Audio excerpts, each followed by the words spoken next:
अंबेडकर चौक पर पहुंचे, जिससे मनीष यादव जी का हौसला बुलंद हो तथा आपकी ताकत, जनता की ताकत क्या होती है ये एहसास उन पदाधिकारियों को चले जिनके ओर अब उनको पता चलेगा श्री मनीष यादव जी के नेतृत्व में, क्योंकि अब समय हो चुका। और मैं बता दूं कि ये तब तक बैठा है, आप लोग हौसला अफजाई करें और उन्हें आशीर्वाद दे, क्योंकि जिस नेक काम के लिए बैठे हुए ईश्वर भी उनके इस कार्य में सफलता दिलाए और आप लोग भी आशीर्वाद दे, हौसला अफजाई करें। अब मैं अनुरोध करना चाहूंगा कुछ महिलाओं से भी, माताओं से भी कि मनीष यादव जी का माला पहनाकर उनका स्वागत किया जाए, क्योंकि 1 बज चुका है, समय हो चुकी है, इसलिए अब यहाँ से भूख हड़ताल शुरू होती है। जय भारत।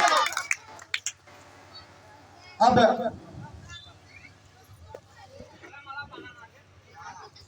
खड़ा बैग रोहित भैया, रोहित भैया सब खड़ा बन जाओ। रोहित भैया, रोहित भैया खड़ा बैग एक क्या कर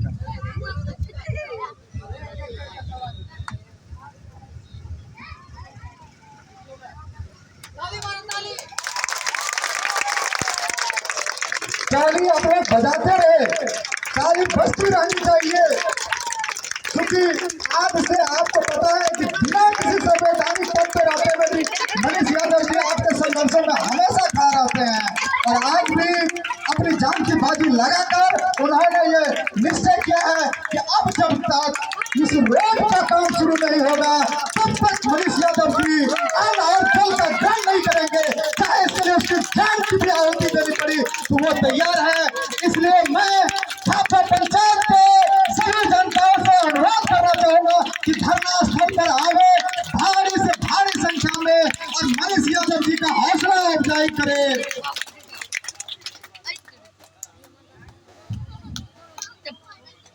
अब 2 मिनट का समय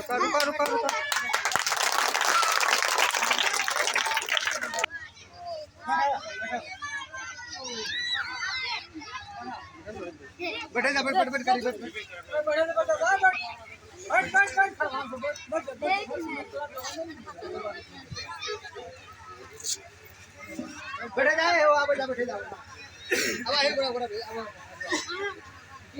मेरे के तमाम सदस्यगण, खारदा पंचायत मेरे लिए एक परिवार की तरह है। खारदा पंचायत के साथ मेरा कोई राजनीतिक रिश्ता नहीं है, मेरे 3 पीढ़ियों का रिश्ता, चाहे वो मेरे परदादा मोहन बाबू हो, श्रद्धेय दादा कार्तिक बाबू हो, या मेरे ईश्वरतुल पिताजी भारतेंदु बाबू हो, पोखरा बाबू हो, उनका खारदा पंचायत हो या खारदा पंचायत के साथ आसपास जो 10-12 पंचायत हैं जो 17 नंबर रोड से प्रत्यक्ष और अप्रत्यक्ष रूप से जुड़े हैं, या फिर जो नरपतगंज जो NH है उसके साथ जो जुड़े पंचायत हैं, वो हमारे लिए सियासी रिश्ता नहीं है, वो हमारा एक सांस्कृतिक कह लीजिए, हमारा पारिवारिक कह लीजिए, वो संबंध रहा है। और मुझे ये कहते हुए बहुत फक्र हो रहा है कि जब आज इस कार्यक्रम, इस अनिश्चित, तो मेरे साथियों ने मुझे मशवरा दिया, सुझाव दिया कि जिस बाबा भीमराव अंबेडकर ने संविधान का निर्माण किया, जिस भीमराव अंबेडकर ने देश की आज़ादी के बाद दलित समाज हो, वंचित समाज हो, शोषित समाज हो, पिछड़े समाज हो या अकलियत के लोग हों, जो पीड़ित हैं, जो गरीब हैं, उनको ताकत देने के लिए, उनको शक्ति देने के लिए बाबा भीमराव अंबेडकर ने संविधान के अंदर जो सामंती व्यवस्था वाले लोग, वो शोषित और पीड़ित, जो दबे कुचले थे, उनके साथ जो अत्याचार होता था, उनको उन्होंने आवाज़ देने का काम किया, उसको उन्होंने ताकत देने का काम किया। मैं तमाम महिला शक्ति को प्रणाम करता हूं और उनसे निवेदन करता हूं कि माँ बहनें आई हैं, आप लोग यहाँ आइए। आपका दिल की गहराई से बहुत बहुत धन्यवाद। आप अपने इस बच्चे को, अपने भाई को हौसला देने के लिए, उसका मनोबल बढ़ाने के लिए आए हैं।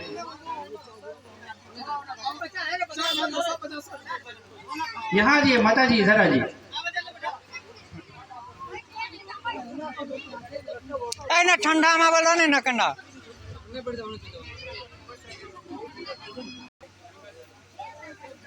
यहाँ बोल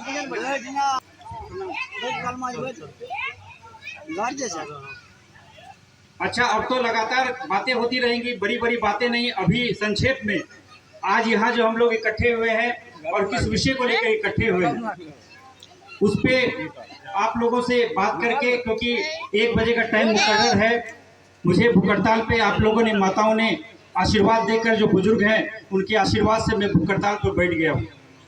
हमारे मीडिया के साथ ही नवनीत जी भी आए हैं। नवनीत जी को कुर्सी दिया जाए। नवनीत जी आइए। नवनीत जी आइए। इन लोगों को यहाँ कर दीजिए, उधर धूप हो जाएगा, फिर उन लोगों को दिक्कत हो जाएगा। महिला सबको यहाँ कर दीजिए। महिला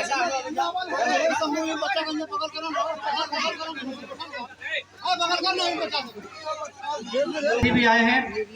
मैं संक्षेप में एक बात कहना चाहता हूँ।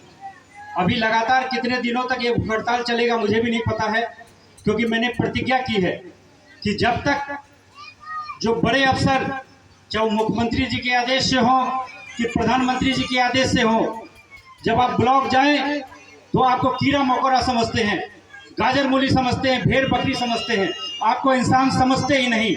वो ऐसे तानाशाह अफसरशाही को जमीन पर लाने के लिए, उनको वास्तविकता याद दिलाने के लिए, उनको सचमुच में एहसास कराने के लिए कि किस प्रकार नारकीय स्थिति में आप लोग, ये अंबेडकर चौक से जो 17 नंबर को जोड़ने वाली ये सड़क है, जो नहर है जिस पे सड़क का निर्माण होना था, आज आज़ादी के 74 साल हो गए और अफसर ये बहाने बनाए, आपके जनप्रतिनिधि ये बहाने बनाए कि एनओसी नहीं मिल रहा, कि कागजी बहाने बनाए। तो उनसे ये पूछना चाहिए कि बाबा भीमराव अंबेडकर के नाम से ये अंबेडकर चौक, आज अंबेडकर जी की आत्मा को कष्ट पहुंचता होगा, उनकी आत्मा को लहूलुहान करने का प्रयास ये लोग कर रहे हैं।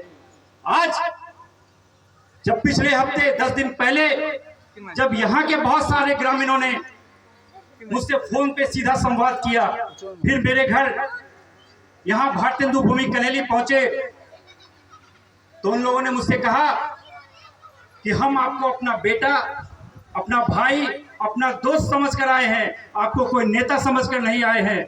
आप राजनीति में हैं, आप कहते हैं कि आप ऊपर से नीचे बड़े नेताओं के साथ आप राजनीति करते हैं, लेकिन आप पूरे जिले की राजनीति करते हैं, प्रदेश की राजनीति करते हैं, और आपके गृह पंचायत के अंदर हम लोग नरक से बदतर स्थिति में जी रहे हैं। तो आप किस प्रकार के नेता हैं? मुझे अपने अंदर बहुत तकलीफ हुई, ये समझने के बाद, आत्मचिंतन करने के बाद मुझे इस बात का एहसास हुआ कि सचमुच में उस दर्द को, उस वेदना को, उस पीड़ा को समझने के लिए इससे बेहतर कुछ नहीं होगा। सीधा हम उस जगह पहुंचे, और आज से 10 दिन पहले आप तमाम लोग गवाह हैं इस बात के। जब हम वहां पहुंचे, मीडिया के साथी भी आए हुए थे, जब हम वहां पहुंचे तो इतना कीचड़ लगा हुआ था, हमारे रोंगटे खड़े हो गए। हमें ये समझ में नहीं आया कि जब हम तो 10 मिनट, आधे घंटे, 1 घंटे के लिए आए थे, हम तो अपना आए, नेतागिरी चमकाते और चले जाते। आप लोग तो 24 घंटे 365 दिन इसी नरक वाली स्थिति में, नारकीय स्थिति में रहते हैं। और उसके बाद 74 साल के बाद यदि ये बहाने बनाए जाए, मैं नहीं कहता कि किस दल के विधायक रहे, किस दल के सांसद रहे, किस दल के जनप्रतिनिधि रहे या पंचायत प्रतिनिधि, वो तो किसी दल के भी नहीं होते। मैं अभी किसी टीका टिप्पणी और शिकायत लेकर नहीं आया हूँ, किसी की भी गलती हो, लेकिन सच्चाई तो यही है कि कि 74 साल देश के आजाद होने के बाद आपको नहर पे सड़क का निर्माण नहीं हुआ। चाहे कभी ये बहाने बनाए गए कि कोसी प्रोजेक्ट का नहर है, कभी ये बहाने के बनाए गए कि सिंचाई विभाग एनओसी नहीं दे रहा, कभी ये बहाने बनाए गए कि डीपीआरओ अररिया से वो एनओसी नहीं दे रहा। मैं आपसे ये पूछना चाहता हूँ, उन अकर्मण्य जनप्रतिनिधियों से पूछना चाहता हूँ, उस तानाशाह अफसरों से पूछना चाहता हूँ कि ये जिम्मेदारी किसकी थी? यदि 74 वर्षों में एनओसी नहीं मिला तो ये जिम्मेदारी किसकी थी? आज पूरे बिहार के गली गली में यदि सड़क का निर्माण हुआ है, जब राष्ट्रीय जनता दल के ही वरिष्ठ नेता जो इस दुनिया में नहीं है, रघुवंश बाबू, जब वो ग्रामीण रोजगार मंत्री थे तो उन्होंने वहां से मनरेगा के तहत, मनरेगा कानून, जब भी रघुवंश बाबू की बात होगी तो मनरेगा हमेशा इस बात के लिए याद रखा जाएगा। मनरेगा के तहत हमने, आप यहां से जाने के बाद हम बीडीओ साहब से मिले, हम सिंचाई विभाग के पदाधिकारी से मिले, हम मनरेगा के संबंधित विभाग के लोगों से मिले। हमने कहा कि ठीक है, पीछे किन निर्वाचित पंचायत प्रतिनिधियों ने कुछ किया या ना किया, ब्लॉक में बैठे हुए बीडीओ साहब ने कुछ किया ना किया, लेकिन वहां के लोग ये कह रहे हैं कि छोड़िए ना मनीष बाबू, पिछले किसने क्या किया उस बात को छोड़ दीजिए, आप क्या कर रहे हैं आप तो करके दिखाइए। आप जब बोलेंगे कि कल मैं कुछ बन जाऊंगा और तब मैं करूंगा, ये तो सब लोग कहते हैं, लेकिन बनने के बाद कोई आता नहीं। तो आपकी क्या गारंटी है कि आपको हम बना कर भेज दें और उसके बाद आप फिर यहाँ नजर आएंगे? तो खैर वो तो एक अलग विषय है कि कल को क्या होता। तो मैंने तमाम अपने गांव के लोगों से उसी वक्त ये वायदा किया था कि मुझे 1 हफ्ते का टाइम दीजिए, क्योंकि मैं खुद कानून को मानने वाला, शांति प्रिय तरीके से अहिंसा के रास्ते में विश्वास करता हूं, मैं गांधी जी के रास्ते में विश्वास करता हूं। तो मैंने एक जो प्रॉपर जो नियम कायदे होते हैं कागज पत्र के हिसाब से, हम प्रखंड के मालिक कौन हुए? बीडीओ साहब हुए। हम बीडीओ साहब के पास पहुंचे, उन्होंने कहा कि आप सिंचाई विभाग को लेटर दीजिए। हम सिंचाई विभाग के पास गए, उन्होंने कहा कि आप मनरेगा के नए पीओ आए हैं, उनसे संपर्क कीजिए। हमने वो सब कुछ किया, बहुत एक जो सामान्य प्रक्रिया होती है उसको निभाते हुए। उसके बाद नरपतगंज के प्रखंड विकास पदाधिकारी रंजीत सिंह ने 3 अगस्त को हमसे ये वायदा किया, हमारे साथी हमारे साथ थे, ये विवेक थे, ये चुन्नू थे, ये अमर, ये अरुण, ये लोग हमारे साथ थे। आप इनसे पूछिए बीडीओ साहब ने क्या कहा।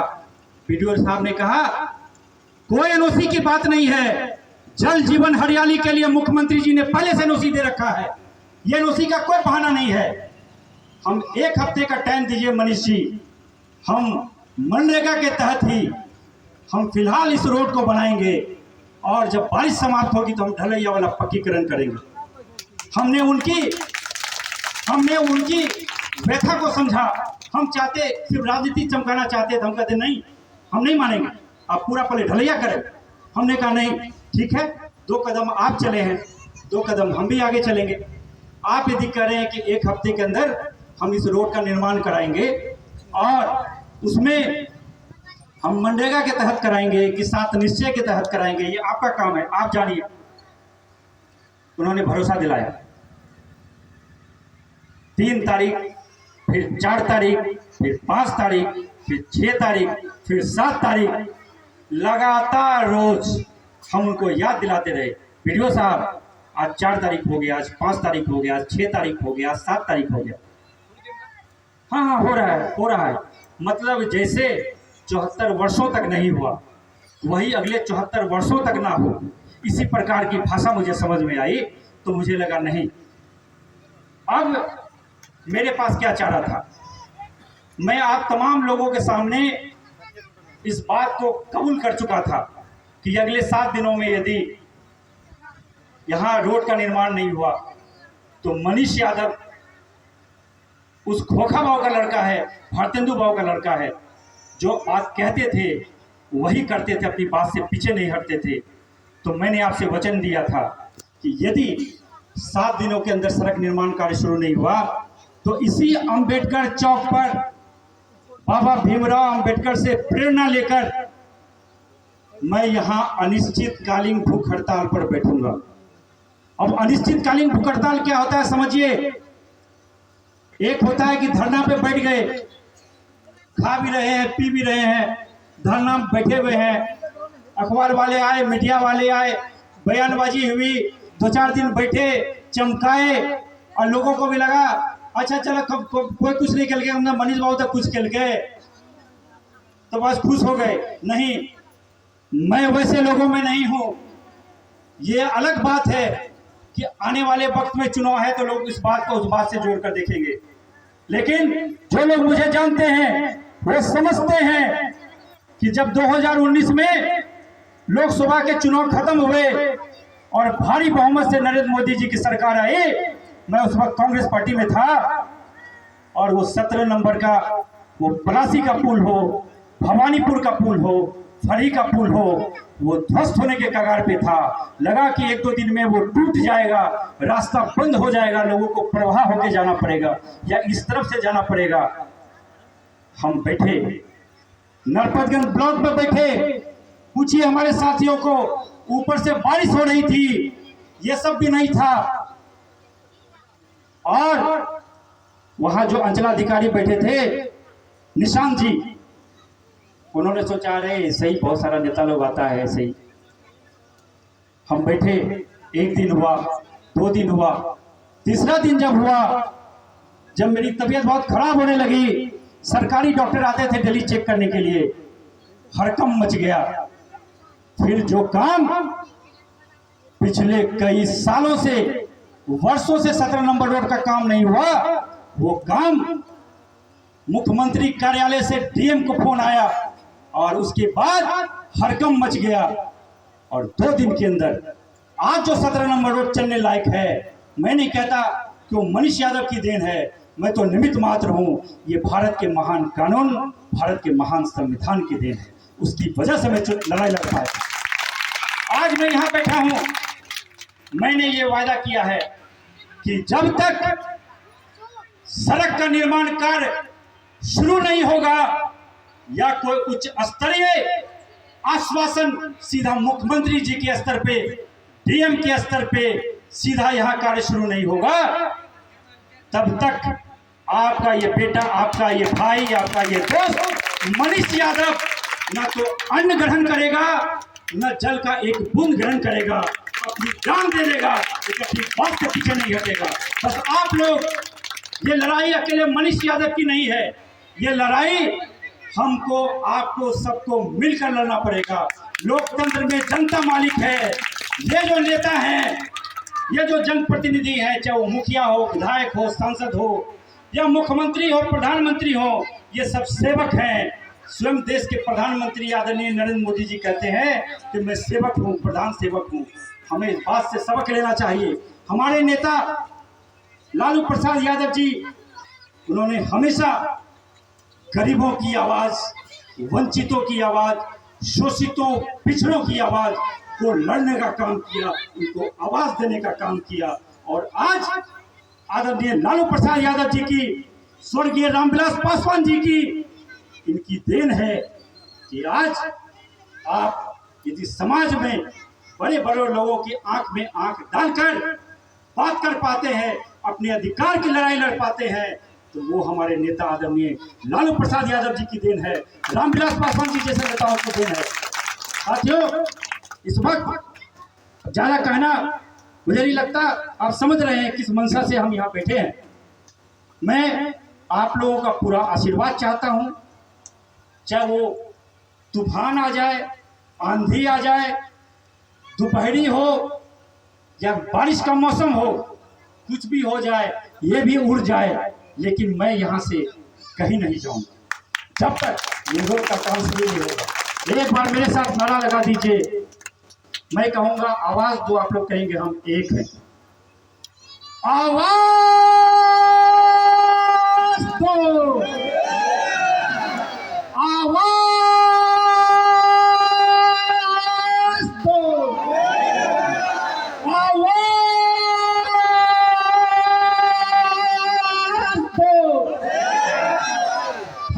कन्हेली की जनता जिंदाबाद, नरपतगंज की जनता जिंदाबाद।